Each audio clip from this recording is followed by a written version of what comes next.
Good evening, all, and welcome to this special KK Productions crossover episode. That's right, we are streaming live to SCA Coach's Corner and Kalbardrs Korner for this very special edition of Coach's Corner, covering a subject that we all love and a lot of folks don't love. I am Kalbardr Gellir, Baron of the Courts of Artemisia, Defender of the West, and Commander of the Dark Horse Foreign Legion. And tonight I have brought together a plethora of knowledge, some stick thuggery, and all-around silliness. So let's dive right into introductions. Starting from the top of the precedence, we have the Crown of Aidenvelt joining us. Take it away, Your Majesty. Well, what's up, my friends? So I am Czypser. I don't remember all of what I'm supposed to say, so I'm just going to say stuff. I come from the Outlands originally.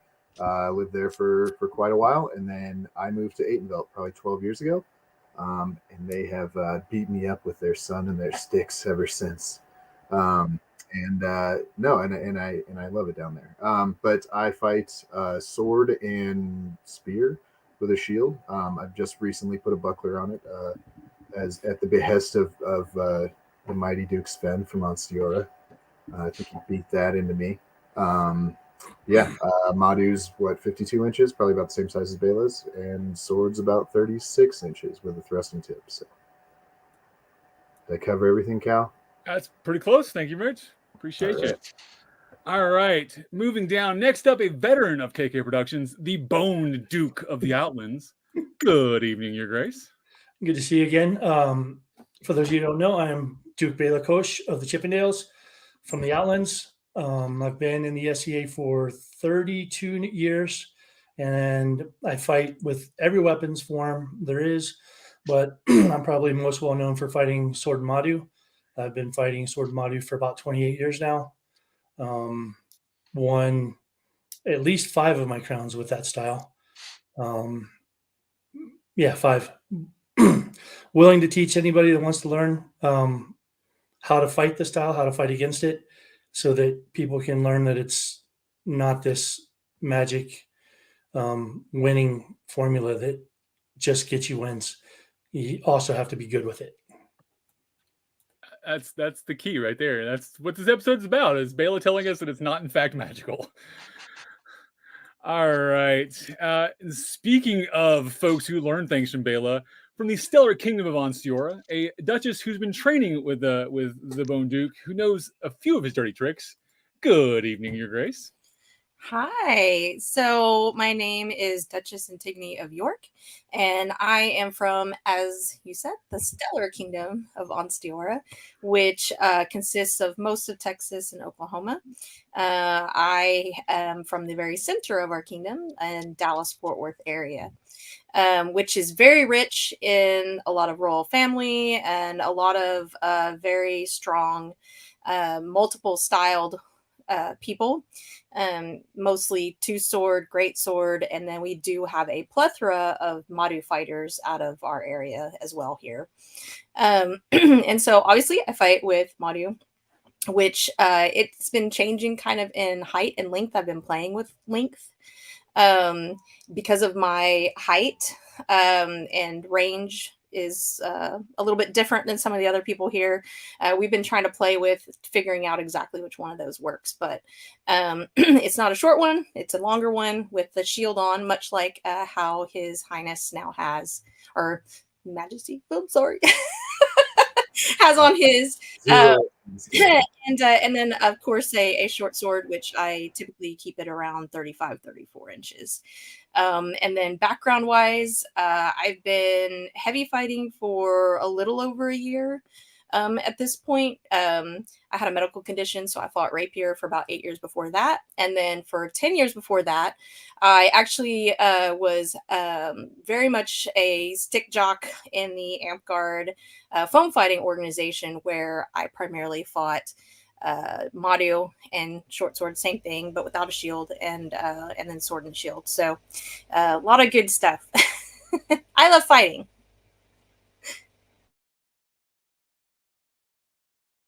I muted myself. For those who can't see, Antigone actually is very short. I think my Madu is actually taller than she is. So it gives you some reference here. We all look the same height on camera, but she is teeny tiny, but fierce. All right. Moving over to the East Coast, one of the three former fat guys and a hero of the West. What's going on, Uncle Fearghus? Oh, that name.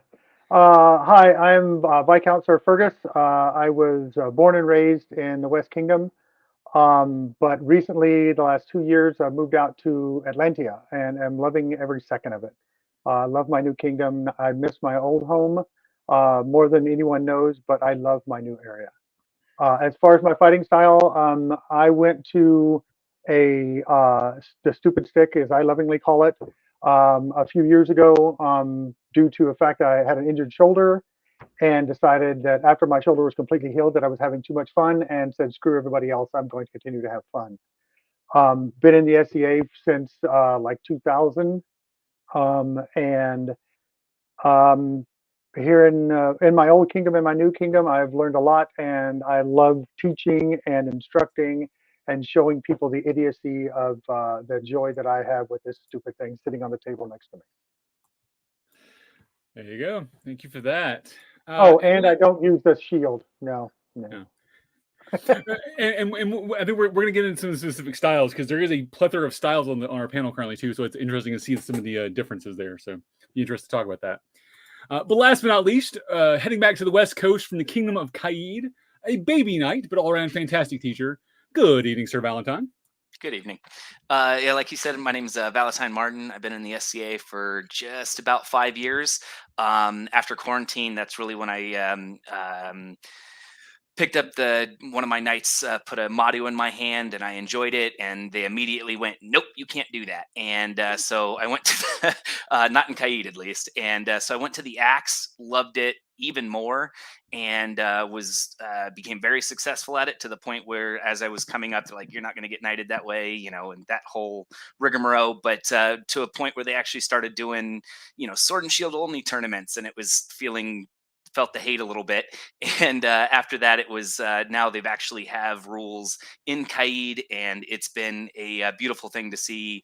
I think at our last crown, we had 4 people fighting some sort of sword and axe. Mine is sword and axe, very similar, 36 inches. The axe is about 48 or so. I just fight with my hand very close to the top. And then, we'll talk about rules and whatnot. So, yes, hi. Awesome. Thank you for that, Valentine. And I do want to give a special shout out to Centurion Margery, or Madudry, as she said her name in the chat. From Onstiora, was supposed to be joining us this evening, but ended up getting called into work. So shout out to her. Hopefully she'll join us on the next one. But for those of you out there watching, if you have questions, comments, or anything you'd like to add to our discussion during the show, please feel free to add them in the chat or comments, depending on which platform you're watching on, and we will address them over there. Include your name and titles so we can talk to you and give you special shout outs. All right. So as we've all sort of referenced, tonight's subject is the Madu. Now, when I say Madu, 2 of us fight actual Madu. Some of us fight some variation of axe. Some of us fight variation of spears.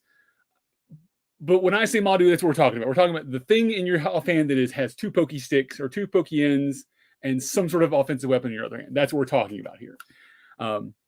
It looks different, but all of it's sort of a same idea.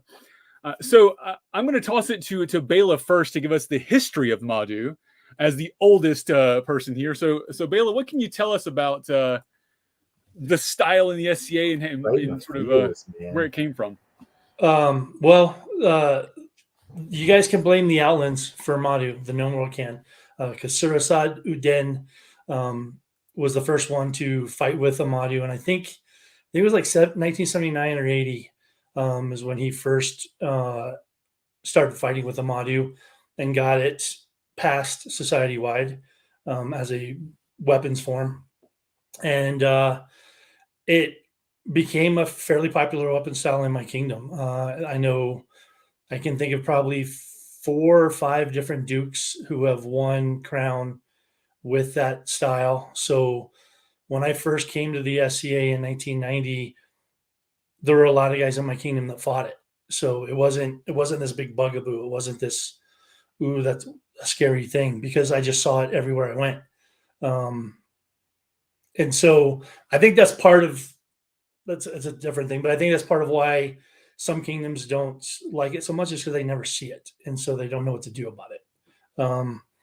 but out here it's been very prevalent and very popular since Assad first brought it in.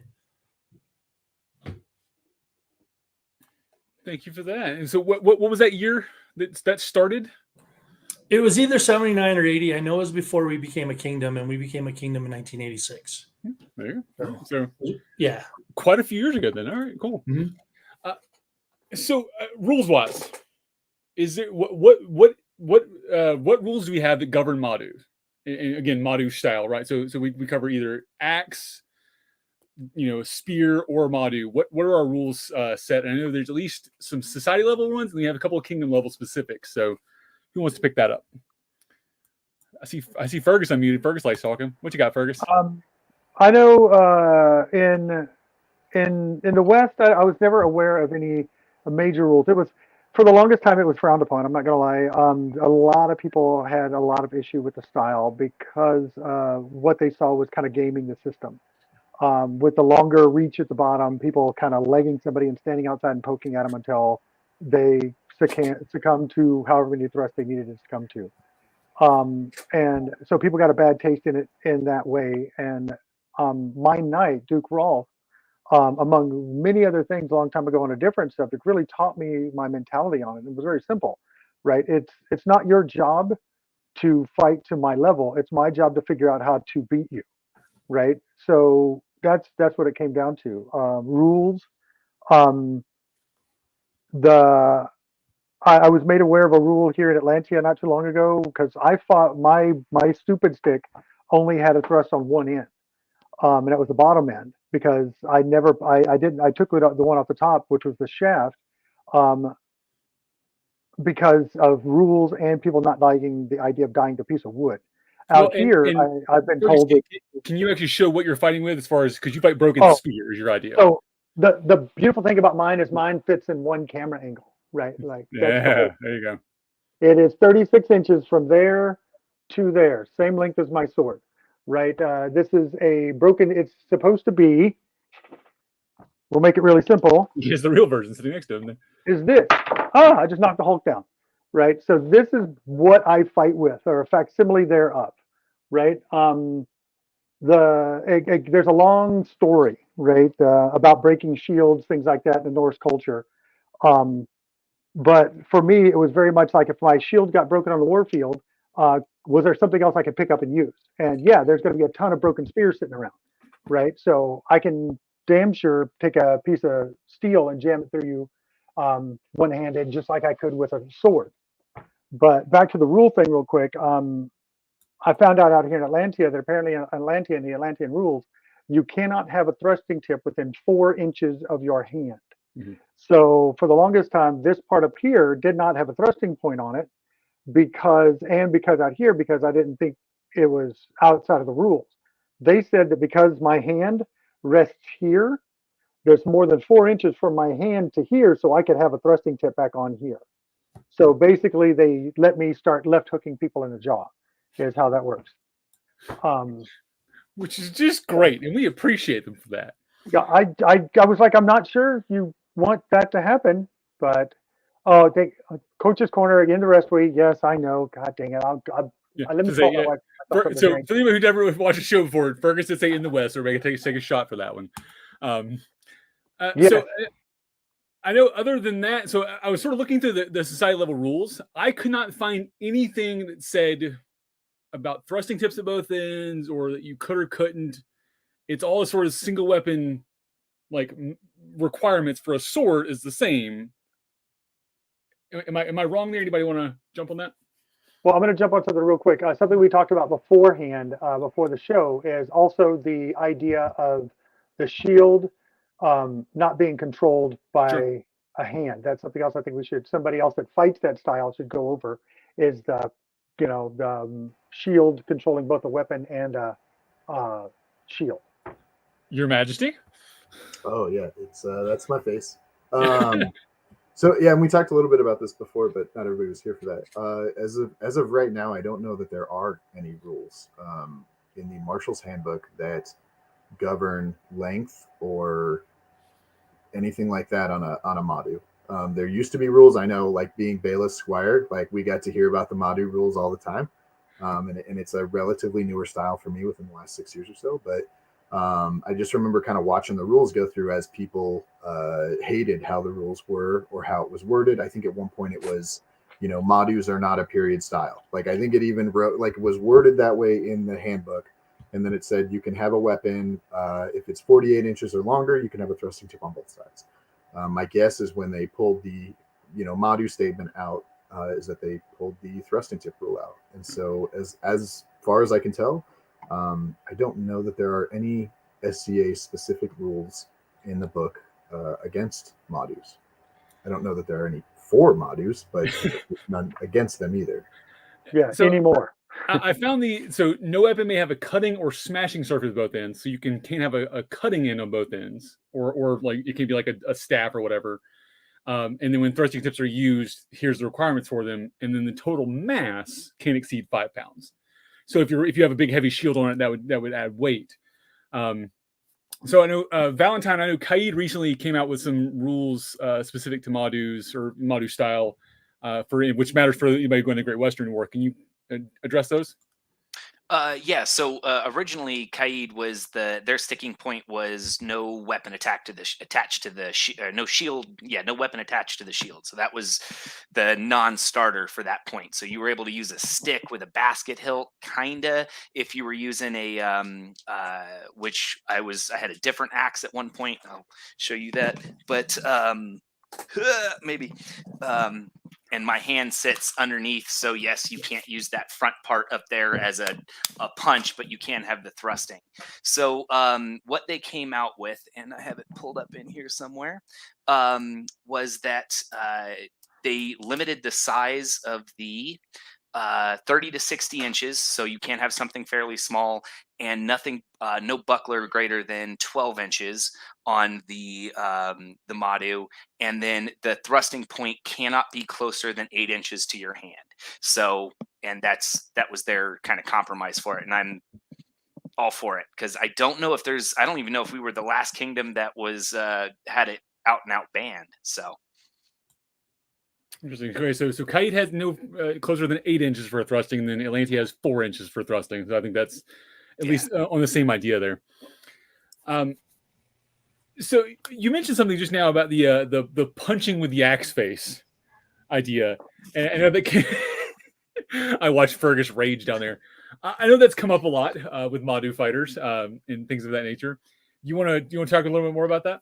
Punch. Well, I think I don't know if that's SCA rule, but it's the punch buckler thing. Right. That was the thing that, you can't have anything in line with your hand. So if you have, you've seen some of those, the steel fighters use it that way. So if my hand is behind the axe blade, I can't use this part of the axe. The idea was if it is 8 inches below, so if I leave myself 8 inches here, and I have seen people, put a mark or a stopper there so they can use that, then you're able to do that. And I think that's, to be fair, that's probably a fairly safe thing to not be able to just straight punching people in the face with a blade. So, and back when they were first allowed, so there's a version of this weapon style called an adaga, which the Moors used and they brought to Spain, and it varied in length, but the biggest one was about a 6-foot spear, double-ended spear with a buckler, shield, and a dagger coming out right by the hand for the shield, which is essentially a punch dagger, which is not allowed. But they used to be, and we used to have them, and guys were getting knocked out. So it became a safety issue. So that part went away. And I have no problems with that. If there's a weapon that's deemed unsafe, we need to get it off the field. But other than the punch dagger aspect, there's nothing unsafe about a Madu style. agreed. Okay, I'll ask this question to you, Béla, on the unsafe thing. I'm sorry, Antigone, did you have something to add? No, I'll do it after you. Okay, sure. So when I first started my fighting Madu, one of the safety concerns I was given was people having their knees blown out by the bottom thrust. And I've heard that a couple times. And I love the face I just got. What the fuck is that? So has anybody else heard that of that being an issue? As a guy who's had 2 complete ACL reconstructions, none of which were from fighting, no, I've never heard that, and that's ridiculous. Okay. Fergus, go ahead. As somebody, once again, like his Grace, an ACL reconstruction, not from fighting, and from somebody that loves to stab people in the upper thigh like it's going out of style. I have never heard of that. I've never seen that happen at all. Right? Like it's that's new. That's a new one. Okay. I'm gonna chalk that up. Maybe it's just me. I'll take it. All right. Antigone, you had something to talk about. What you got? Come on. Yeah, well, so something that's interesting in our kingdom is we don't have anything other than the SCA rules. And I think that's because we really don't have Madu or we did not have very many Madu fighters. We had one individual who was a count that fought with one and won crown with it in the past, I think 6 years. But he used it kind of as a middle Madu, which is the buckler and then just a little stabby and a stabby at the end. It wasn't a full length Madu or a full length broken spear. So it was pretty unheard of here until probably the last, I think 3 years when we came back from COVID. And so it's kind of, we have everything from the shield on a spear to the shield with spikies on it to we now have one of our dukes made a giant shield with like a sword that's in it. He doesn't stab with it, but he blocks with it. It's and then we have the broken spears with the cut hilt at the top with boat spikes. So we have a lot of experimentation here on Stuart now that people have kind of discovered the style. So it's kind of interesting to watch and see what people are coming up with. And I expect our kingdom to roll out some rules governing it probably in the next year or two, just because of the experimentation that's kind of going around. But we also don't really have a whole lot of hate for the weapon style here. A lot of people don't understand it, but because it is a little newer and we don't have people that are just running around creaming people and just like knocking them out or whatever, going crazy. We also haven't had a whole lot of hate for this style. So it's kind of interesting to see the differences between cross kingdoms. Keep muting myself. I think it really is interesting, and that's why I wanted to bring together a sort of a wide group of folks. We get some different opinions of this. So being from Meridies, I see one thing. Aidenvelt has opinions. Outlands has opinions. The folks from Atlantis, we don't talk to them much, but they have opinions too. I do want to. So we had a couple of things out in the comments here. I want to address a couple of safety concerns, and then a question for Fearghus there. So talking about the safety thing. Amber says, I've seen more folks hurt by Warhammers than Madus. Never seen a person hurt by Madu, which I can agree with. And then Glaives and Greatswords hurt folks far more than Madus, which I agree with that. Duke, I'm sorry, His Majesty at the time, North Shield, Duke Tom hit me with his Greatsword at Gulf Wars. I'm still feeling it, I think. So, yeah, ow. Fergus, you had a question about your spear. You have 4 crosses on the shaft. Yes. Thank you very much. When we talk about, we had people here that fight with the traditional Madu with a buckler on the shaft. This is my hand, right here. I fight with a gauntlet. So what these 2 are supposedly to be quillions that would be on a spear that would have been broken off. I added these 2 to protect my knuckles from getting driven into.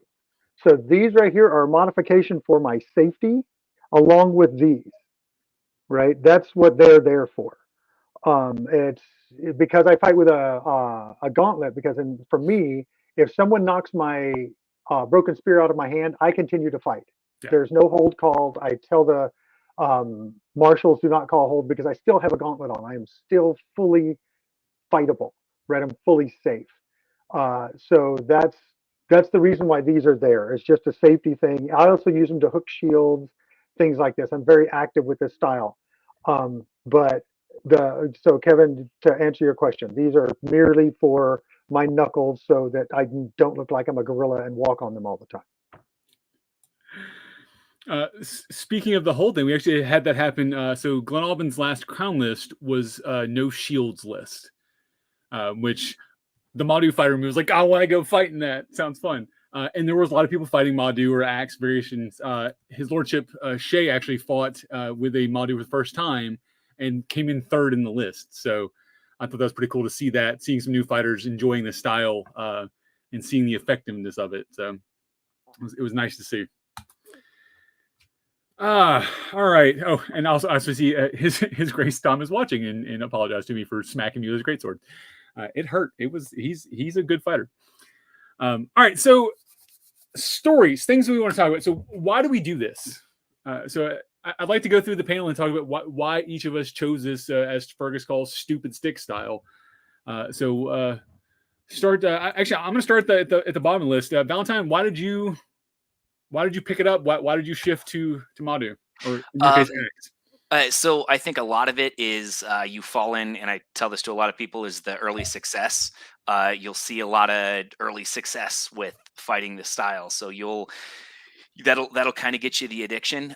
For me, it was also, they told me I couldn't do it. So by gummit, I'm going to try it. So that was a big portion of it. And I like to see different things. And we were a very, very, well, we still are very sword and shield. Like there's very few great weapon fighters. There's very few, like, I don't know of any, there's very few knights that fight that way. So that's actually one of my mentors, Duke Tom, is that's one of the next things I want to bring, is I want to see that variety of things. So that was probably the main reason that I fought with it, the early success. And I think it was Béla that said that you fight with everything. So I'm very much in the same boat. Every file and every style that I've learned has taught me something else. Like I went back and picked up a shield and was like, oh, edge blocking is easy now, because that's all we do with Madus. So it teaches you footwork and it teaches you those angles. So that was my main points. All right. Fearghus, you talked a little about your shoulder injury is the starting point. Why did you go to Madu versus just single sword or double sword or something? Simply because since I started fighting in the SCA, I was sword and shield guy the entire time. I always loved fighting, trying to fight with axes and getting blown out, everything else like that. So I was sword and shield for the longest time, and then I had my shoulder injury that made it very difficult. And I continued to try to fight with sword and shield for months and would just get my shoulder burned the entire time. At some point, I picked up a stick and I stole the idea from Ragnar, Count Ragnar in Sinagua in the West. He had what he called Mr. Ore. So his head there was no offensive capability. It was supposedly a broken oar from the ship he got off of. And it was amazing. And he said that he got the idea, and I also partially got my idea from Duke Radnor. When Radnor blew his shoulder out, he went to a broken lance, also no offensive capability, but it was like the bottom part of a lance that had broken off. And I'm like, well, it can't hurt anymore, right? Picked it up and fell in love with the style. I just really did. I always talked about having footwork, but at that point I was still 400 pounds and had none. I was just a giant obelisk with a sword, right? This forced me to move and made me a better fighter, right? Because and after losing all the weight and bones getting near the surface, I really realized that this sport is stupid, right? Because it hurts, right? And when you get hit in a collarbone, right, you don't want that to ever to happen again. So it improved my footwork, it improved everything, and it was also something that was non-traditional, right? It was fun. My shoulder is completely fine now. I can fight with a shield all day. I just won't, right? There's no reason to. It's this sport we do is about joy and about fun. And if you're not enjoying it and having fun doing it, stop, right? Do whatever you want to do and don't let somebody else piss in your Cheerios if you want to fight with a Madu or whatever. Go enjoy it. And at the end of the day, drink your beer and talk about it. There you go. Thank you for that. Antigone, back from your Amp Guard days, what made you pick up the style? Yeah, so I have two stories, one in Amtgard and one when I started fighting in the SCA. So in Amtgard, I was primarily a sword and shield fighter, but over there the rule set is obviously different. We don't wear armor. You cannot hit above the neck to the head. So as a sword and shield fighter, your shield was here. You had perfect vision of everything going on. But as a 5'3" 3.5 fighter, shield was it was just problematic for me, because most of the people in that game that I fought were 5'10" taller.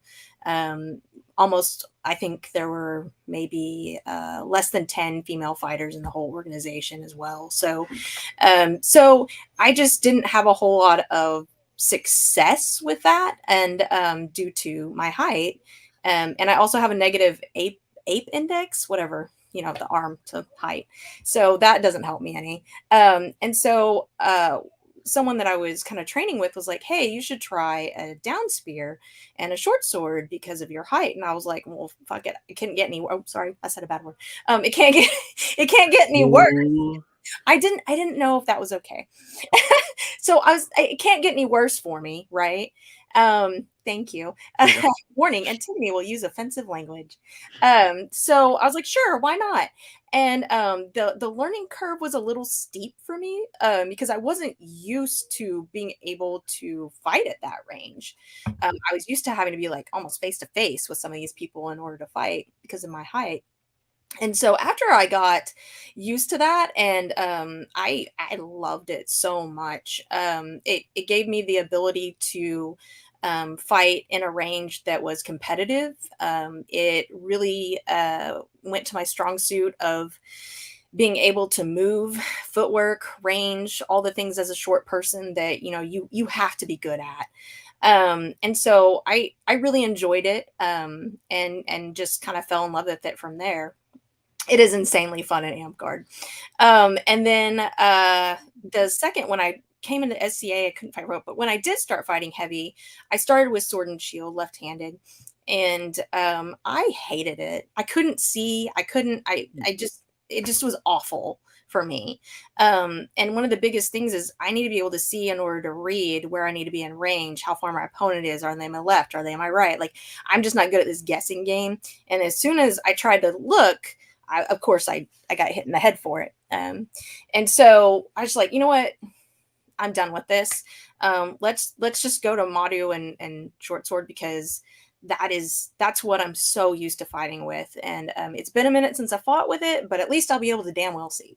And so I picked it up in heavy fighting. There's a little how to get used to, my hands have to be higher, you got to block your face and so forth, and a couple other nuances, but I have greatly enjoyed it. I feel more comfortable fighting with it because I can see. I feel more comfortable with being able to control my range so much better, and having the option of fighting people at a further range and mid-range and close in. It's just works really, really well for me. So that's kind of how I got into it. There you go. Thank you for that. So actually, I'm going to jump on this one too. So I started fighting Madu because I was tired of wearing my shield like a hat. So I didn't realize I was doing it until I started watching videos of me fighting with shields, and realized I just started going up and up and up. And it's frankly an overcompensation thing. Is that my arm would get tired, I would put the shield up, and then would get smacked in the ribs. So I got tired of carrying a heavy shield. Turned out my shield was also too heavy too, because I'm an idiot. But that's a whole different problem. So I went to the little dumbstick, and I sort of played with the idea in Persona of it's a spear. I'm a Scythian horseman, jumping off the horse, sword in one hand, a javelin in the other, and that's the idea. And it works. It's fun, and that's, for me, that's why I started, because it was fun. And it's not something done, like nobody else in Meridia's fights like that. I've seen a couple of axe fighters from Trimaris that fight similar style, and a couple of guys in Glob now are picking it up, which I love seeing. But it's definitely something that's not common around here, which, like Valentine mentioned, I was very successful for about a minute, and then they went, "Oh, that's cute," and beat me senseless. So I felt really good for a day. So I'll take that one. So Béla, what about you, as the oldest Madu fighter here? First, in fighting Madu is longest, not the oldest. He's just rubbing that in, man. He's the oldest human on Earth. So I love how he's saying that when he's out of arm's reach. Right. Remember, he's out of arm's reach.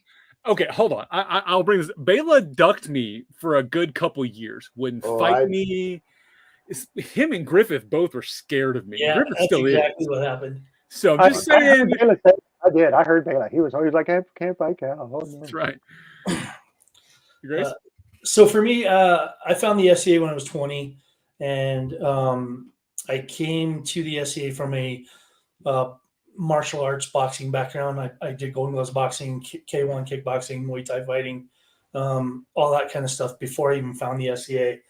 And the barony that I live in, when I first joined, they gave me a scutum, a Roman scutum for a year, and told me that I had to fight with that to prove that I was safe and learn.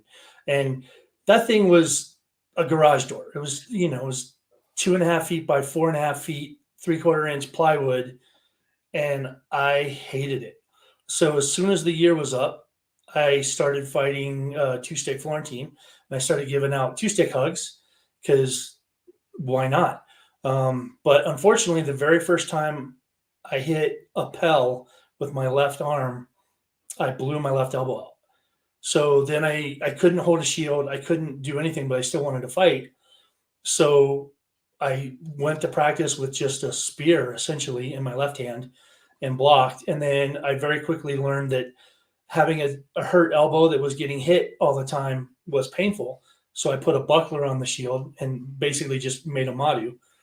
And then once my elbow healed and I started using the madu as an offensive weapon instead of just a skinny shield, I started realizing how natural that was for me, because the bottom spike is my jab or my front kick to keep range, and the top spike is my left hook to knock people out if they get too close. So I realized very quickly as I was healing that style fit the way I fought very well. So that kind of became my default form. I go to practice and I won't even pick it up. I'll fight just Florentine dagger one day or 4-foot axe or whatever, just so that I can fight with everything. Mm-hmm. But my main form is now sword madu and probably always will be. Duke Sean brings up a good point here. It's this idea of sword and shield being the default in the SCA because of the magic shield concept. I think that's a really good point. And I think there are times where it makes other styles less effective because you can't break the shield. The shield is impenetrable. But definitely interesting. It is a good starting point for teaching because of that. Yes, Fearghus. This is something I'm glad that this came up, and I'm sorry for jumping in. I don't think we've heard from Czypser yet, and I would love to hear from Czypser. But Duke Sean saying that is an absolute important thing. I have this argument with people all the time. When I first started fighting with this style, when I would see people fighting madu, things like this, the first thing they would say is, well, that's just a piece of wood, or that's an antler. I could cut through that with a sword. I'm like, okay, right? I'll give you that if you're turbo, right? Awesome. But what's your shield made out of? Well, what would it have been made out of? Well, wood. Okay. All right. And so you're saying your wood can't be cut through? So it seems like to me, if we're going to look at a shield as being impenetrable and unbreakable, then it seems like a really crappy argument for somebody to have about, well, I could break that with a real sword. Well, then I could break your shield with a real sword. Let's have this party, right? I'm cool with it as long as it's consistent, right? That's just a way that people used to use to try to piss in somebody's Cheerios. And I'm sorry, this is a soapbox for me. Piss in somebody's Cheerios because they wanted to do something that was non-traditional, and the person that was getting killed all the freaking time couldn't figure out how to beat it, so they had to try to legislate it out. And I hate that. I hate it. Thank you, Rolf, for teaching me right. If you have an issue with how somebody is fighting, as long as they're being safe, it is your job to figure out how to best them. It is not their job to fight lesser so that you feel better, right? That is just a huge bone for me. Thank you, Sean, for bringing that up, and thank you for saying that. And Czypser, I am sorry for jumping in. Please forgive me. All right, Czypser, what about you? So you're fighting madu. When did you start? Why did you get the disease there? So like I said, I probably picked it up maybe a couple years before COVID, like 2 years before COVID hit. So I think at this point, what's that, like 6 years ago? And I, if you don't know, was squire to Béla. I might already mention that. And so Béla, right, has always fought madu. And so I kind of refused to do it for so long because I am obstinate in some of the dumbest ways. But growing up in the Outlands, right, I always wanted to be a Thane, and which, you only get to be a Thane if you fight multiple weapon styles. So I fought just about everything else. And I would change shields like every year and a half. I would, adjust my sword length, like whatever was just fun, like whatever my D&D character in my head at that time wanted to play with. Like I was just like, you know what, screw it. Like, yeah, I'll use a tiny little shield. This will be great. And then I would get beat up, and then I would do something else. But no, one of my kind of lifelong, friends that I've had, or that I've known since I was 12 or so, is actually Griffith. And I went to Battlemore right around that time, and I was fighting Griffith. And Griffith is a short little lefty Madu fighter that it's like a style that shouldn't exist, and it happens. And he's been beating the crap out of me since I was 12, and he shouldn't be able to because his arms are so short, but he does anyhow. And so we're fighting, and of course he's beating the crap out of me. And he looks at me and he goes, I don't think in the 5 years that you've moved to Aitenbelt that you've gotten any better. Like I think you have a little better understanding. You're fast, you're athletic, you've always been that. He goes, but I don't think you've gotten any better. And so I went home and I thought about it, and I was like, you know what? I think I'm going to change some stuff up. And so I picked up a Madu just because I wanted to see, I wanted to see what would change. Like I wanted to work on my feet a little bit. I wanted to see what was open. And if you can't tell by how I sit in the chair, I've got a little bit of ADHD. And that focus and just being able to see everything with a Madu, there's so much visibility. I can see what's going on. I know, your leg is open. I know you're trying to throw a spin shot because your foot is behind your other foot. Like I can see all of that. And it kind of works with me. And so it was one of those, like, I was like, I'm going to do this for 6 months. I'll fight in the crown with it. We'll see what happens. And I did okay in crown, still got beat up. But it was one of those, I realized it just worked a little better with how my headspace was. And it's just, you're never blind with a Madu. You can always see what's happening. And I'm already fast, right? And if I know exactly where you are, or if I know exactly what you're going to throw, like the game just gets that much easier when I don't have a giant shield in my face. So we have spite, fun, and ADHD. Or those are all great answers, frankly. I love it. Isn't that all of the answers? Yeah, that's done. There you go. I think that covers a lot of sort of the whys of their plus the injuries talks. Is it's a weird style, but it has so many advantages for the different, like the visibility was for me a huge selling point of doing that versus something different. And I was always shit with Florentine. I don't understand swinging the left hand. I can stay left hand. I cannot swing it. I've tried. It doesn't work. All right. So I want to venture back to the magic shield concept. We had a question come in that I think is a good point on this. And Zypser, I'm going to come back to you to start this. So talking about magic shields, discussing the idea of the shield on a Madu, or in this case, whether it's a shield or a basket hilt or an impenetrable or impervious hand. How do we deal with the idea of passive shield rules in this? So those who don't know, in the SCA, you can have a passive shield. A passive shield on your back or on your side is not a shield. It's considered armor. So in our case, with a Madu, is it a passive shield? So Zypser, you were in this conversation. What's up? Yeah, and actually, Mr. Merrick asked me this in practice like a week and a half ago. And I don't know that I have an answer. I think in reality, it's not I think a passive shield is something that you are not in control of. And I am absolutely in control of my shield. I'm not, at the mercy of, whatever the wind is doing, or I don't have a string holding my shield in my hand while I'm fighting 9-foot spear and the shield is strapped to my shoulder. Like I have full control over that shield. Whether or not, that is the ruling on it, I don't know. The rules are relatively vague, and I think we do that in the SCA just to, I don't know. I think we just like to be vague sometimes. We don't like to put rules on top of rules for no reason, which is okay,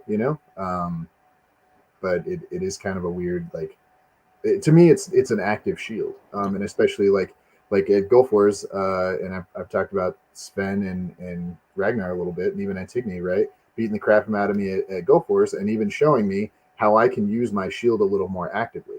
Rotating it over to the side a little bit, having it a little more flat against my wrist, and my arm allows me to use it more like a buckler, right? So I think it's an active shield, but I don't know. There's nothing to say it is or it isn't, I think. Antigone, as someone who fights with a Madu with a shield on it, what you got? Yeah, so interesting.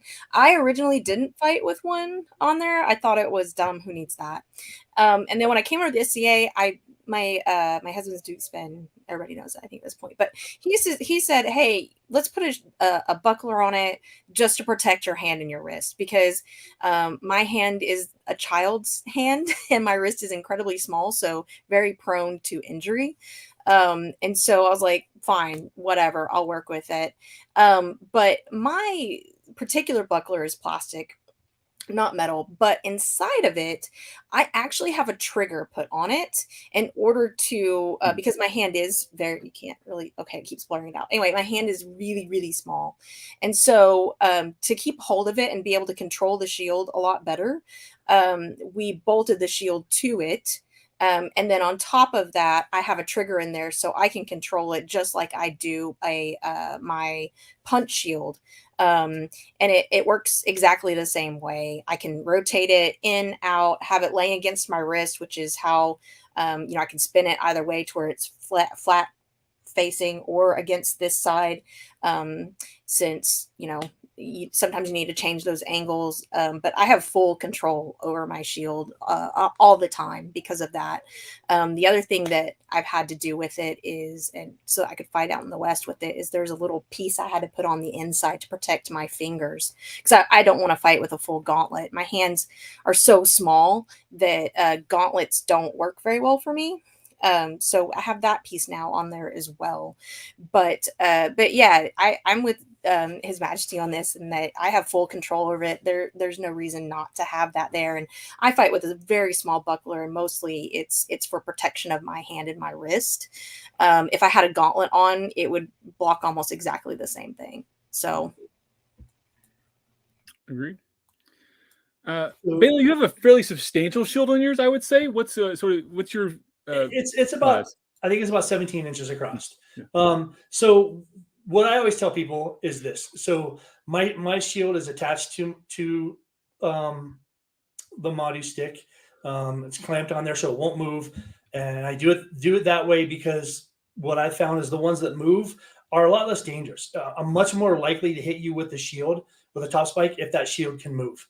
And what I always tell people when they're saying, well, that's a shield, you can't hit me with a shield. No, I'm not hitting you with your shield. I'm hitting you with the stick that's in my hand. There just happens to be a shield that's attached to that. And yes, I control that with my hand.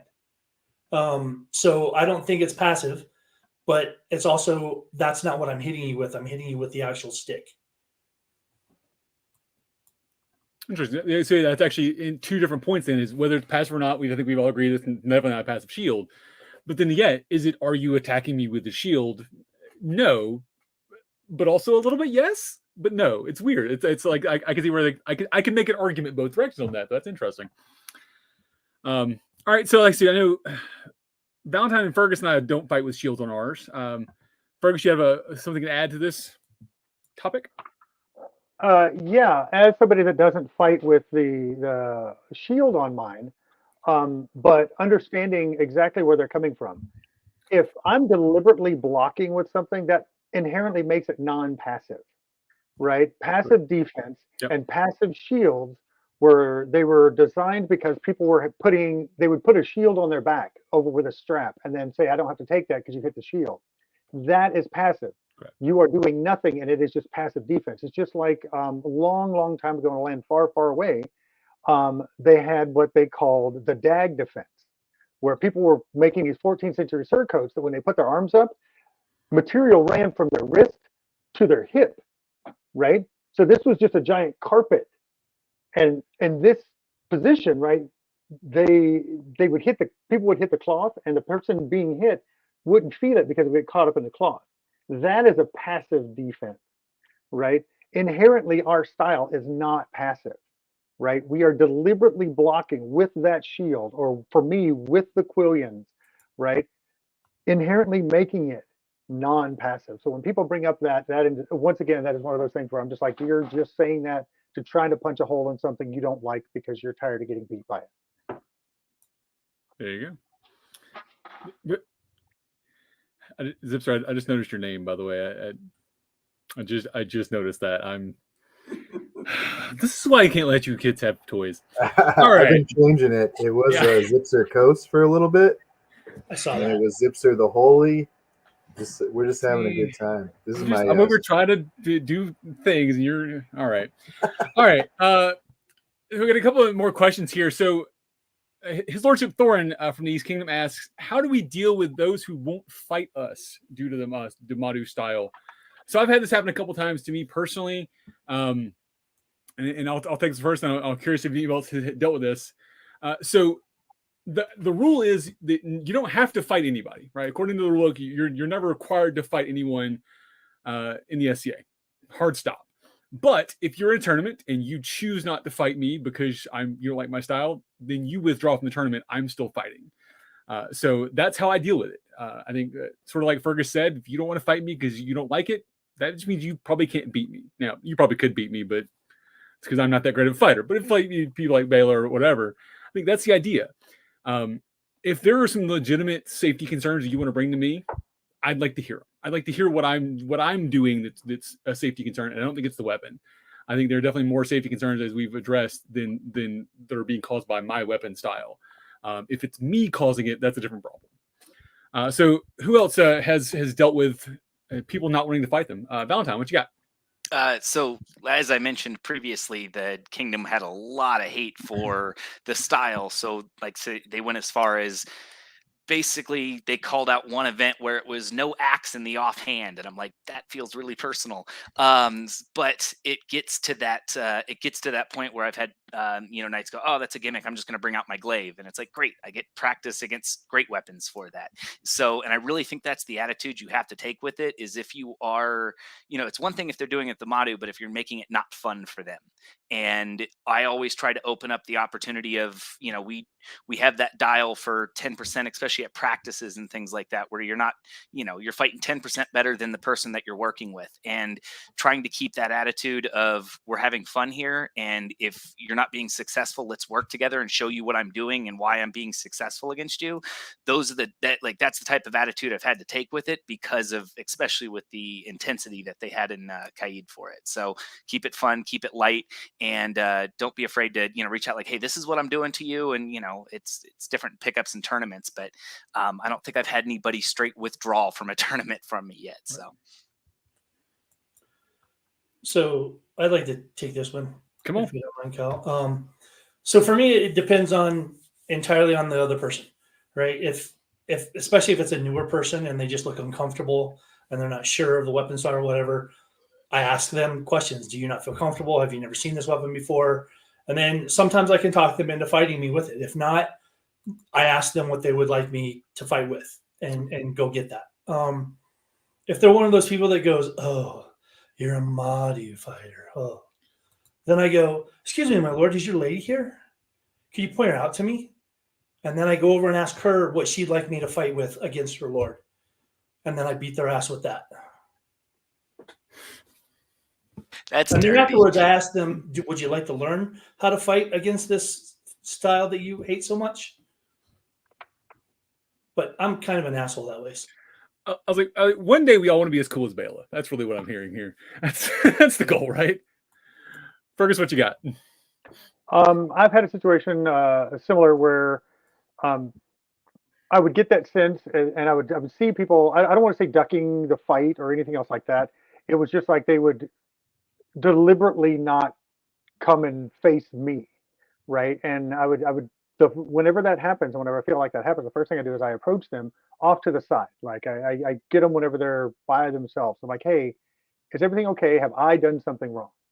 Right. And I try to draw out the issue. If it's me, I can be an utter dick, right? Like there's no ifs, ands, or buts about it. And if they don't like me and they want to fight me, cool, right? Then we'll stand on the other side of the field and never look at each other, right? That's fine. But if they're like, I just don't like that weapon style, or I don't think I have anything for that weapon style, I'm very much like Sir Valentine and everyone else here. I'm like, let me show you how to beat me, right? Because I take on the whole idea of If I teach you everything that I know, then it becomes something that now I have to get better, right? And if I get better, I can help you get better, and we all get to grow, right? That's what it's about for me. I don't care about winning. I despise the concept. I don't even talk in wins and losses anymore. It's those who grant victory and those who are granted victory, right? That's my nomenclature now. And so what I want them to do is leave better than they came. And if I can help them do that and showing them how to beat me, and I tell them all the secrets and things, I hate thrusts and slot shots. You all suck, right? Like every single time, right? But I'm like, here, try this, do that. And for me, it comes down to, can I make them more comfortable? And if I can, that's what I do, right? But just like Béla, right? If there's people out there, oh, you're gonna fight with that thing, you're just a big cheater. I'm like, okay, right? And I'm like, I'm not gonna stab you at all. This is just a blocking stick. How do you want to die? You tell me, and I will grant you your wish, right? I will send you home with whatever cookie you want, but it's not gonna be the cookie you like. Oh, all right. Antigone, you. Yeah, so I think my experience has been very different than everybody else's here. Part of it is my size, part of it is my gender. We can't dismiss that. And then the other part of it is how long and how well known of a fighter I am. So I don't have as many problems finding fights. I'm also really aggressive about calling people out to fight me, or going up to people and be like, hey, you're gonna fight me, yay. And I don't really have that problem with my weapon style of anyone denying me. I do have times when I go out, stand out in the middle of a field, have 20 knights standing around at Gulf War staring at me, and not a single one of them walk out to fight me, and then try to get them to fight me, and they all kind of look away. So I don't know that was my down spear Madus style per se, but really I haven't faced a lot of that. I'm sure as I get better at the style, as I kind of progress in my fighting, I'll probably face a lot of the same things. I don't take it personally. Of course, always happy to educate what little I know to people, but I just move on. I do this for fun. I do this for myself. I'm not here to placate other people. So you don't want to fight me? That's cool. There's got to be somebody else that will, or I'll stand out here until somebody does. If we're in a tournament, well, okay, then you're withdrawing. Great. Good for you. I just don't have time for it. I get better things to do with my life. There you go. Antigone, I will fight you every day. Exactly. Let's fight all day. Well, thank you. I look forward to that. I'm pretty sure I stood in line waiting to fight you at Gulf Wars. I was ready for that, man. You did. That was such a great day. I was kind of sad because there was a tournament going on I was supposed to watch as a Rose, but the fights we got were pretty, and the training was pretty amazing. So I think you're right. I wasn't mad about it. All right. So, and I'm going to kick this into Béla first as the Outlands Knight here, because I heard about this happening at Gulf Wars, so I didn't get to see it with my own two eyes. But for Merrick, why are there so few double Madu fighters? And if you were to fight double Madu, what would that look like? So I heard about there was a knight from the Outlands that fought double Madu, or there's been several people that have fought double Madu, and I'm not going to fall for that trap, Merrick. You have to show people yourself. But I have fought double Madu. I fought double Madu against double Madu. It's stupid. It's ridiculous, but it's also a lot of fun. I keep joking that I'm going to make a shake weight Madu and put a shake weight where my handle is, just to watch the marshals lose their mind. But yeah, nice try. Yeah, I think it's one of the first things you told me, Béla, was we were discussing fighting and the idea of the skiing method of fighting. Yeah. Leave that at that. Use a rain stick. Good job, Antigone. All right. Anybody else have any comments about double Madu? Want to add to this? That would just be a bunch of angry cats. Like, what the hell was that? Like, meow. That's the whole fight, right? The whole thing. You got to play that sound in the background. You have to. The cat's fighting, right? Like, I tell you, 100%. I mean, Let me in. I've got another broken spear. I'm making it. It's on. So no, so I think it's always been a joke, but I legit heard about a guy, one of the Knights in the Mountains, doing this at Gulf Wars and was fairly successful with it. I was surprised. So Sir do you actually see Zachariah that? does that. Do any of y'all actually see him fighting like that? Like, what did it actually look like? How was he good at that? Oh, he's just ridiculous. It's okay. So it's Sir Zachariah of the Outlands, the Sword of the Lord, if you will. Well, honestly, one of my favorite people ever. And he picked it up. We do a King's Champion tournament here. It's kind of like a Swiss 5 thing. And he picked it up for the 2 weapons part of the tournament. And he went out there as a joke. And honestly, like where it started. So that's where it started. He did that. We took a picture and then it ended up on like the Shiv page. And there were some people losing their freaking minds. They're like, this is stupid. What the heck is going on? And then I think Bart was like, you guys aren't good enough to have double Madu. And yeah, it was just ridiculous. But I mean, he's decent with it because he dorks around with it. Like it's not a good style. Like it's a novelty, if you will. And it's not recommended unless you want to have a lot of fun. I fought Talon double Madu and he punched me in the face like 10 times. Like I couldn't call dead fast enough. I was like, this will be all right. Like I actually fight Madu. No, Talon's or Xerxes. Sorry, Duke Xerxes from Countier. He just jumped in my face and started punching me. It was terrible. Noted. All right. So if you're gonna fight double Madu, don't get punched in the face by Duke Xerxes. I like that. All right. So I've got a question for the panel that I'm really interested to hear some answers to.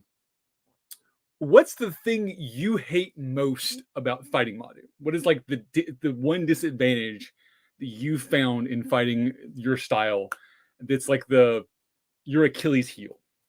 Lefties. Done. All right. So there's Valentine's. Fearghus, what you got? You're ranting over there. 2-stick lefties. Holy Christ! What is that? Archers. We should have archers for those people. All right, there you go. Antigone, what you got? So I fight 2-sword fighters quite frequently. Obviously. I was like, when your husband's Duke Spin, like that's kind of a thing. So I don't ever. I think probably the worst thing was like this weird glaive I faced. I was like, I just didn't know what to do with it because I hadn't seen it before. So maybe something strange I hadn't ever seen or fought before. But if somebody's fighting left-handed, I switch it up and I'll fight Madu left-handed. I'm able to do that. But I think that's the only time I've been like, I don't know what's going on here and I don't like it. I'm uncomfortable. Yeah. Yes. I will also say a really good glaive fighter is I don't know if any of you have gotten the chance to fight Duke Tom. That was a terrifying experience. So he's in our chat here, yeah. But it's we're just good. They're just goodness deficient. I like that. Béla, what about you? What is what's your Achilles heel with Madu? Well, part of it is the fact that I've spent 10 years teaching classes on how to beat me and people actually pay attention. So slot shots and thrusts are hard to block when you have 2 sticks in your hand, whether it's 2 swords or sword and Madu. They're just, it's hard to get your body out of the way or get your stick in the way of theirs to get it offline. Mm-hmm. Béla, can you talk about the angles, levels, and planes real quick? Because I think that's probably, I know I quote it incorrectly more often than I do correctly, but it is a very valuable tool, I think, in this conversation and also against fighting sword and shield or other styles. Hold on, Zepser. I thought that was our goal for tonight was to quote Béla incorrectly. Oh, I'm so good at it, dude. Like, Carry yourself first and then let him tell us how you're completely wrong. oh, yeah, Zepser, you tell us about it, and then we'll let Béla correct you. Oh God, this is terrible. Well, I always say it backwards. So growing up, Béla always talked about angles, levels, and planes, right? And the gist of it that I got as a kid, and that I've brought to my adulthood, is that if you throw parallel to an object, they have to move to block it. And so if my madu is straight up and down, and you throw a slot shot or you throw a thrust, I have to adjust. I have to move, which means I can't stab you with it. I can't, do other stuff with it. I have to block. Same with a sword and shield. If you're fighting somebody with a strapped heater, there's a flat plane on top. If you throw parallel to that, they have to move. They have to make their object perpendicular. And so angles, levels, and planes is like the concept of like, oh god, this is terrible. Is it angles? Angles is where you, Béla, I need you to take over. This is You're killing me. explain it with my hands with weapons. Killing me. So angles, levels, and planes is something for offense, not really defense. In typical Czypser fashion, he's taking two different concepts that I've taught him and combining them into one concept and not describing him either well. It sounded so good, though. He was doing so good for a minute there. So offensively, when you throw combinations, you want to change angles, levels, and planes. Angles, you change with your footwork. If I stand in front of you and throw a flat snap, it's pretty easy to block. But if I step out 6 inches to my right and throw that same flat snap, it's a lot harder to block. I've changed the angle with my feet. Levels are what level of the body you're attacking. Are you attacking the head, the torso, the leg, the thigh? Like, what are you attacking? Plane is the plane that your weapon travels in to get there. Is it in a horizontal plane? Is it in a vertical plane? So during a combination, if you're throwing a 3-shot combination, ideally you would like to change all 3 of those things from shot to shot. The more of those things you change, the harder it is to block. The other concept that he's confusing that with is parallel and perpendicular. When you're on defense, you want to block what is being thrown to you as perpendicular as possible, especially if you're just using your sword. So if they throw a flat snap, I'm going to have a sword straight up and down, and I'm going to block it that way. Because they can't, there's no way for it to skip off. There's no way for it to skip through. They have to actually power through my hand in order to hit me. Offensively, I want to be as parallel to what I'm trying to get past as possible. If you're holding your sword at that angle, I'm going to match that angle with my sword and go right past it. So good job of mixing up 2 different things, Nick. It's a useful tool, and I use it all the time. I just could never explain it the same way Béla did. So I just smash things together, and then I'm like, why doesn't it work? He's like, well, you're an idiot. That's why. Have you ever thought about taking notes and writing down what he says? And then no.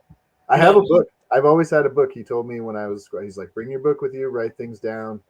And I do write things down sometimes, but it's never what he says. I memorize that, of course.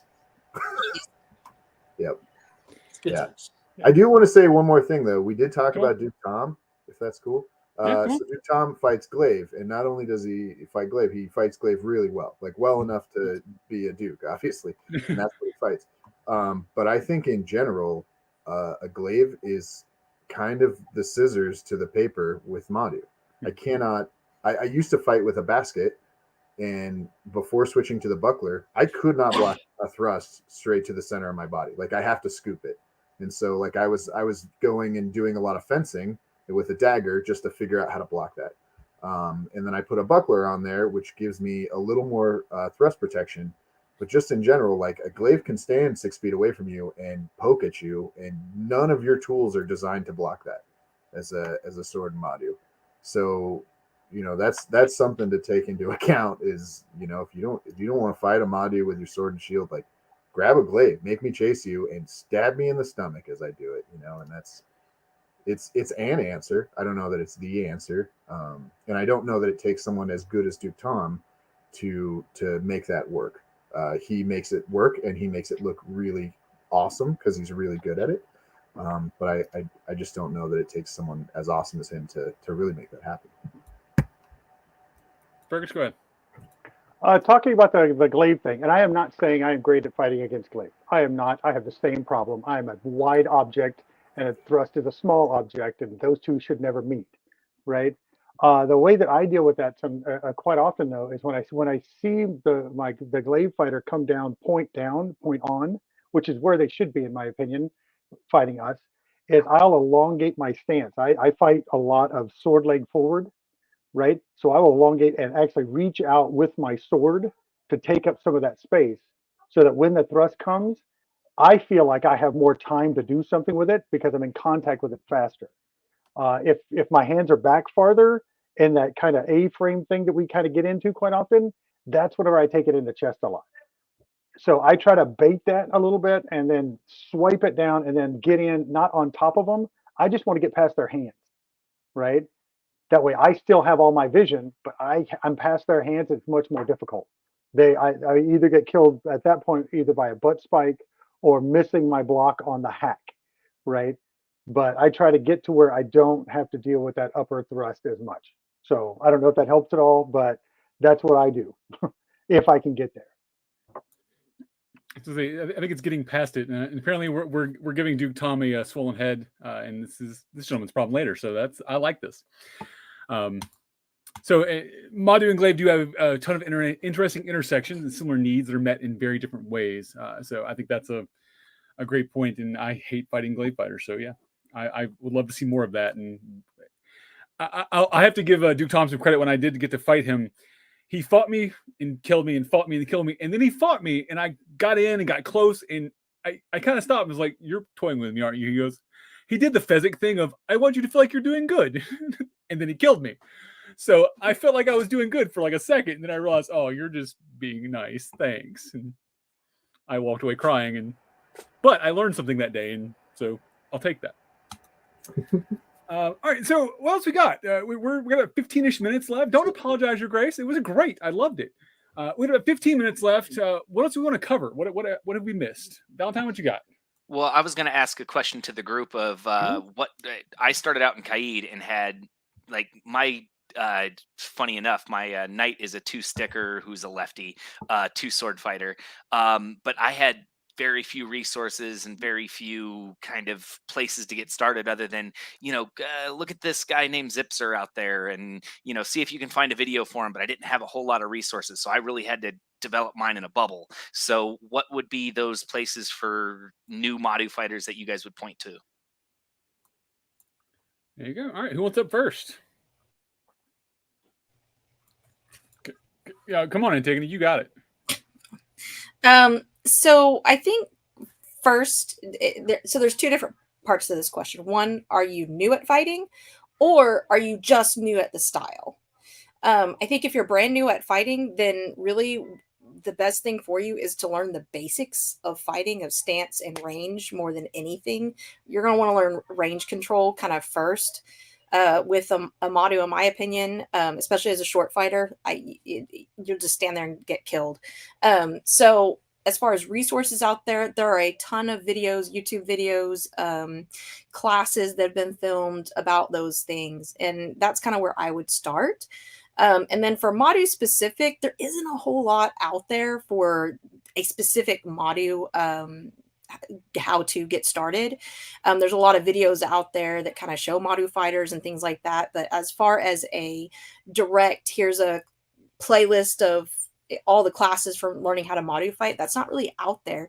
And it's probably because it's just not as common of a thing like Sword and Shield. But I think because of this show, I'm hoping that some of us, Valentine's popping up some stuff. I'm hoping some of us can kind of maybe put together some playlists or, record some classes for that very purpose. So. And speaking of Valentine, and I can't, the link's going to be buggy on here, so we'll share the TikTok link out afterwards. But the Valentine, I want you to talk about this for a second. You did a class, I think at an event recently. I saw it after I wasn't there, but it was like a series of TikToks that I watched, and it just a brilliant description of some of what you do. Can you talk about that for a second? Sure. Thank you. I appreciate that. So I did, it was kind of my starter class, so I was a little rambly with it, and I need to upload it to YouTube. I just happened to try to get some new people and adopt the young tech. But so I tried to work through like starting from like the bottom up and covering those bases of, you know, why I stand the way I stand, and why and what my thought process is through the fight and how I control the fight. And with the Madu, for me, it was a lot of that bottom tip is how I control range, how I start that fight. And then after that, it's what I'm thinking about on, I have two weapons. I can split your defenses. So if I'm fighting a sword and shield, it's going to be those corners. You know, if I'm shooting here, I'm throwing here. And so I talk a lot about how to control. And then the big thing is I think one of the major things for our, from what makes me successful is the footwork of being able to go through that and understand that range and waiting for the other person to commit. So anyway, I cover a lot of that in there. And if you guys are interested, by all means, that's I'm trying to teach another one here as soon as I'm not going to something else. So one of the things I learned out of that class was when you do your like the side step and then let them run into your top spike. That to me was a thing I was like, oh, that's brilliant. Because my top spiking, I can't do it. I've never understood how it works. I don't use it. And I saw you do that. I was like, that's brilliant. I got to figure out how to work that in now. So between that and what Béla taught me about actually stepping out and not fighting laterally, I might be able to work the two together. Yeah, and there's so much stuff, especially when you're with the sword. If they see that step here with that sword behind their head, you know, everybody reads rap on that, so their body instinctively tracks that way, and that's what really kind of creates that opening of like they have these programmed things in their head of they see me do this, they know that's, you know, that rap is coming, so we can work with those a lot. So tricky two stickers. There you go. Awesome. Thank you for that. Fearghus, you had some stuff on YouTube you want to talk about? Mine is zero specific training, but I post a lot of video content, just practices that I go to, fighting people, things like that. And my words are this: one, watch all the videos you can, and I can guarantee you, right? I'm only speaking for myself, but looking at this group, I can guarantee you, if you see video on anybody here and you have a question, ask them, right? Hey, are you willing to help me out with this? Can you do that? I love to fight, but I love to teach more, right? Like teaching is my jam. Fighting is just a bonus. So please go check out the videos that I post. And if you have any questions, like how did you do this? Why do you do that? Things like that. I'm like, I will tell you all of it. I will dump that onto the floor and let you have every single bit of it, because it's just about joy. So that's my challenge, and I think all the people here will accept that. Like if somebody asks you a question about it, you know, teach them how to get, you know, hit in the face with a stick, right? Seriously, because it happens to all of us all the time, right? We're blocking with 1 1/4 inch, like seriously, 1 1/4 inch. That's it. So ask questions. That's the best thing. And I've watched some of your videos, Valentine, and I'm going to watch even more of them because, oh my God, you got some good stuff in there. Thank you. There you go.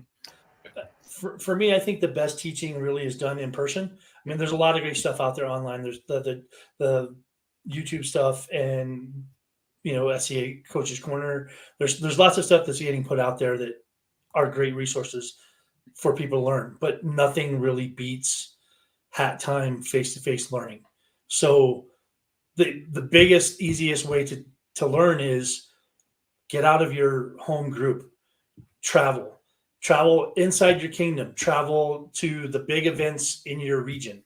If you're on the West Coast, go to Great Western War, go to War of the Phoenix, go to Ontario West War. You know, if you're in the middle, go to Lilies, go to Gulf Wars. If you're in the East Coast, you know, Pennsic, there's border skirmish, there's all kinds of things everywhere. But every time you get outside of your group, you meet new people. And when you see somebody with a weird weapon style or something that you like, go ask questions. Like I've yet to meet somebody in the SCA that if I wanted to learn something, they weren't willing to teach me. You know, we couldn't travel without the wheel, which Béla also invented along with fire. That's America, everybody. I love it. Oh man. So speaking of Pennsic, who else going to Pennsic? Right. Show of hands. Who's going to Pennsic? Just me and Fearghus? Oh, I don't want to see Fearghus. That's fun. I'll find out after next weekend if we're going or not. Cool. I say so. Me, Fearghus, and Zips release. So we have like a little madu off. I'll be a great Western war. We'll see if we can con Béla into going. There you go. Yeah, I think almost all of us will be at Great Western War except for Fearghus. Is Great Western War? Well, the other is Battlemore, right? So Yeah. Battlemore is the kingdom of the Outlands, and if you can make it out there, my squire won the Sword and Shield of Battlemore tournament last time, and he fights Madu, and he fights very differently than probably any of us, and we all fight very differently than each other. So, if you can make it out to Battlemore, and you want to learn stuff, there's plenty of people out there. Yeah, it's just as wacky as Antigone says, right? Onstiora's got their own wacky Madus, and Outlands has different ones. Jax throws spin shots, and like Hawk's very stabby. Béla will top spike you for days. So it's kind of a wild style. If anybody is out in Atlantia, we have a war out here called War of the Wings. It's really good, a lot of fun. And if any of y'all are out that way, let me know. I'll find a pavilion for you and food and beer. Yep. There you go. All right. I think we're hitting the hour half. I'm gonna go ahead and do a couple of show plugs, and then we'll do some final thoughts. We'll wrap this up in typical KK Productions fashion here. So coming up next on Kalbardrs Korner, this Sunday over on Kalbardrs Korner, I'll be joined. I'll be teching. I'll be backstage, but Baroness Ramut, Pelican Pending, will be joined by Moira of Kent from the West Kingdom. That's Mom. She's the best mom. Talking about what she does and how she functions and how she keeps people in the SCA and how she has them be excited about being here. Mo's been around for quite some time, and it just is a delight. So looking forward to hearing her thoughts on that. Next Sunday, I'll be back with Coffee with Cal, and I'll be joined by Baroness Amani, a new member of the Mid-Realms DEI team, talking about service dogs and the Cannon Alert Warning System at Penzic. And of course, joined by Murphy as well, her service dog. Murphy is a delight. If you've never been around the Silver Tree Souk at Gulf Wars and met Murphy, do that. It is worth the price of admission just to meet Murphy. And of course, Coach's Corner will be here every Wednesday. I think every other Wednesday now they're doing. So they'll have a show coming up in a week and a half. So check them out as well. Let's do some final thoughts, I guess. We'll start at the top of the order again. Zipser, what's your summing up Madu in 3 words or less, or a paragraph or less? What you got? I don't know. I think everybody should fight multiple weapon styles, and I think you should try everything until you find something that your inner D&D character loves. And that, for me, I still love fighting everything. I'll fight dagger, I'll fight round fire, but Madu is something that really worked with my brain. And so I think, as Merrick put it, find a style and practice and get good and train. Because if you don't train, you don't get better. Just swinging a stick of practice doesn't make you good. There you go. Your Grace? Well, I think I'm going to go the opposite way. The title of this show is Madu's Why All the Hate. And as someone who's dealt with that for 20 plus years, I think what it really boils down to is a combination of 2 things. Number one, as Zipser said earlier, like every one of us that's on this panel fights this style vastly differently. So there are so many different ways that we fight this style. And the flip side of that coin is the vast majority of the people that hate this style are people that only fight sword and shield, and they're fighting other sword and shield guys 95% of the time. And so when they run into someone like us, it's very foreign to them. They don't know what to do. And even worse, they're giving themselves a lot of really bad habits fundamentally and mechanically when they fight sword and shield, because there isn't a weapon in that left hand that makes them pay for taking a big step with their right foot instead of closing the ground with their front foot or whatever. So their ego can't handle the fact that they're getting their ass kicked by this funky weapon style. And they think it's got to be the weapon style, not the fact that I'm giving myself bad habits and I need to get better. There you go. Antigone? Yeah, so I came on this show because I really wanted to kind of just put forth this idea that if people want to fight with a different weapon style, especially if they're new, let them. Please stop forcing them to fight with something that they're not going to have fun with or that doesn't fit their body. And stop making fun of them for wanting to try something different. It's not helpful. It's not funny. And nobody likes it. So let people have fun and enjoy what they enjoy. And just stop being asses about it. Please. I like the please at the end. There you go. Fergus?